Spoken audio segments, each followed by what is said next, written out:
ஐயா, இப்போது சமீபத்தில் இறந்து போன லாக்அப் டெத்தில் அஜித்குமார் அவருடைய டெத்தை பற்றி உடனடியாக விசாரிக்கிறாங்க. உண்மையான விசாரணையாக இருக்குது. ஏன்னா அது கேள்விப்படுற விஷயம் அத்தனையுமே உண்மையாக இருக்குது. இதில் எந்த பணபலமோ அல்லது அரசியல் தலையீடோ இல்லாமல் போகிற மாதிரி என் மனசுக்கு தோணுது. இந்த மாதிரி எல்லா இடத்துலையும் நடந்தால் நல்லாயிருக்கும். உடனடியாக அந்த தீர்வு கொஞ்சம் கரெக்டான வழியில் போகிற மாதிரி எனக்கு தோணுது, எனக்கு பர்சனலாக. இப்போது ஏன்னா நான் கேஸ் கொடுத்தேன், ஒரு லேடி தனியாக இருக்கேன், எனக்கு கொடுத்த டார்ச்சர் இவ்வளோதான் இல்லை, அத்தனை டார்ச்சர் கொடுத்தாங்க. அது ஓப்பனாகவே பார்த்திங்கன்னா ஒரு இங்கே ஒரு எஸ்கேஎஸ் பங்களான்னு ஒன்று இருக்குது. அவர் கொஞ்சம் பெரிய ஆள். அவர்களுடைய தோட்டத்தில் வேலை பார்த்த வாட்ச்மேனை வச்சு என்னை செக் பண்ணிக்கிட்டே இருந்தாங்க. அவன் எகிரி குதித்து வர்றது, ரொம்ப பேட் வேர்ட்ஸ் யூஸ் பண்ணுறது, குடிச்சிட்டு பாட்டில் தூக்கி அடிக்கிறது, வேணும்னே குப்பைங்களை கொண்டு வீட்டு முன்னாடி போடுறது. இது ஒரு ஸ்டேஜுக்கு என்னால் தாங்காமல் அப்படியே அசிங்கமாக பேசுகிறான் அப்படின்னு நான் போலீஸ் ஸ்டேஷனில் கம்ப்ளைண்ட் கொடுக்கறதுக்கு 100க்கு ஃபோன் பண்ணி வரவழைச்சேன். தனியாக இருக்கிறது ரொம்ப போராட்டம், அது சமாளிக்கிறது தாங்க முடியாத ஒரு போராட்டம். அது சொன்னால் எடுத்துக்கிட்டால் பரவாயில்ல, நான் சொல்கிறது உண்மை தான், இத்தனை டார்ச்சர் கொடுக்குறாங்கன்னா நான் கூட இருந்த அத்தனை பேரும் சேர்ந்து எனக்கு யாரும் நம்ப மாட்டாங்க. நான் சொன்னது யாரும் நம்பலை. போலீஸ்க்கு 100க்கு ஃபோன் பண்ணேன். ஒரு போலீஸ் வந்தார். வந்து பார்க்குறப்ப அவன் போதையில் இருந்தான், அந்த வாட்ச்மேன் போதையில் இருந்தான் அப்படின்றது தெரிஞ்சது. வாட்ச்மேனை கூப்பிட்டு மிரட்டிகிட்டு இருந்தார். அந்த வாட்ச்மேன் உடனே அந்த எஸ்கேஎஸ் ஓனருக்கு ஃபோன் பண்ணான்.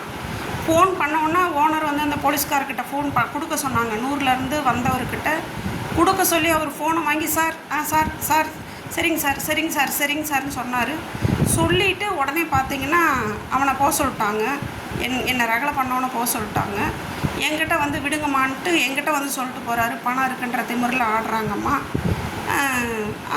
அவனுக்கு தான் சப்போர்ட் பண்ணுற மாதிரி பண்ணுறாங்க. ஏன்னா இப்போ நான் சொன்னால் வேலைக்கு, ஏன்னா அவங்க கொஞ்சம் பெரிய ஆளுங்க, சொன்னால் வேலைக்கு ஆகாதுன்ட்டு போயிட்டாங்க. அப்படியே பார்த்திங்கன்னா ஒவ்வொருத்தராக சொல்லி, ஏன்னா அந்த பணக்காரங்களுக்கு தான் துணையாக நிற்கிறாங்களே தவிர ஏழைங்களுக்கு யாரும் நிற்கலை. அவருக்கு சப்போர்ட் பண்ணி அத்தனை பேரும், ஒரு பொம்பளைக்கு இத்தனை பேர் டார்ச்சர் கொடுத்தாங்க. அது அத்தனையும் சத்தியமான உண்மை. அது இன்னொரு இடத்துக்கு போய் என்னை சைக்கோ மென்டல்ன்ற ரேஞ்சுக்கு கொண்டு கேரக்டரே தப்புன்ற அளவுக்கு கொண்டுட்டு அத்தனை டார்ச்சர். நியாயமான ஒரு தீர்ப்பு தான் இப்போ வரைக்கும் நான் கேட்குறேன். நியாயமான தீர்ப்பு தான் இப்போ வரைக்கும் கேட்குறேன். எனக்கு அத்தனை கஷ்டம் கொடுத்தாங்க, அத்தனை மன உளைச்சல், அத்தனை லாஸு, அத்தனை கஷ்டம். 1 2 கிடையாதுங்க. இது யாருக்கும் தெரியாமலாம் இல்லை, இங்கே இருக்க அத்தனை பேருக்கும் தெரியும். ஆனால் எவ்வாறும் வாய் திறக்கலை. ஆம்பளைங்களுக்கும் தெரியும், அமைதியாக இருந்து. ஏன்னா எனக்கு அத்தனை மென்டல் டார்ச்சர். இன்றைக்கெல்லாம் ஓடினேன். நான் நினச்சேன் போலீஸ் மேலே ஒரு போலீஸோ அரசாங்கமோ என்ன இப்படி ஒரு காசு பணம் இருக்கவங்களுக்கு மட்டும்தான் இவ்வளோ சப்போர்ட் பண்ணுது யாருமே இது பண்ணலைன்னு என் கண்ணுக்கு தெரிஞ்சு, நேரடியாக கண்ணுக்கு தெரிஞ்சது இந்த ஒரு விஷயம்.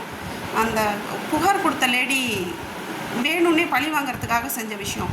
ஏன்னா அங்கேயும் போலீஸ் பண்ண தப்பு தான்.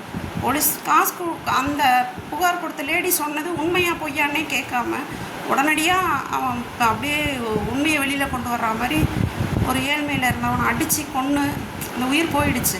அந்த குடும்பத்துக்கு என்ன நியாயம்னா இந்த ஒரு நியாயமே போதும். அத்தனை பேருக்கும் தண்டனை இது உடனடியாக கண்டுபிடிச்சாங்களா, அது போதும். அதையும் விட ஒரு குடும்பத்துக்கு உயிர் போயிடுச்சுன்னா அங்கே பணமோ அல்லது அவங்களுக்கு உண்டான நீதின்ற பேரில் வேலையோ கொடுத்தா அந்த உயிருக்கே மதிப்பு இல்லாமல் போயிடும். என்னை பொறுத்த வரைக்கும் அதுக்கான நியாயம் மட்டும்தான் வேணுமே தவிர அதுக்கான பணம், அதுக்கு உடனே வேலை அப்படின்றது அந்த விலை பேசுகிற மாதிரி என் மனசுக்கு தோணுது. ஒரு உயிருக்கு நீங்கள் கொடுக்குற விலை இதுதானான்னு. ஆனாலுமே இந்த குடும்பம் ஏற்றுக்குதுன்னா கண்டிப்பாக அந்த வேலையும் அவங்கக்கிட்ட போய் சேரட்டும், அவங்களுக்கு உண்டான நிதி உதவியும் போய் சேரட்டும். இதுக்காக தமிழ்நாடு முதலமைச்சருக்கும் சரி, தமிழ்நாடு நீதிபதி, கோர்ட்டில் இருந்த நீதிபதி உடனடியாக இதெல்லாம் விசாரித்து உண்மையை வெளிக்கொண்டு வந்தவங்களுக்கும் எல்லாருக்கும் ஏன் சார்பில் ஏன் நான் கஷ்டப்பட்டவங்களுக்கு தெரியும் கஷ்டம் என்னான்னு என் மனமார்ந்த நன்றியை தெரிவிச்சுக்கிறேன்.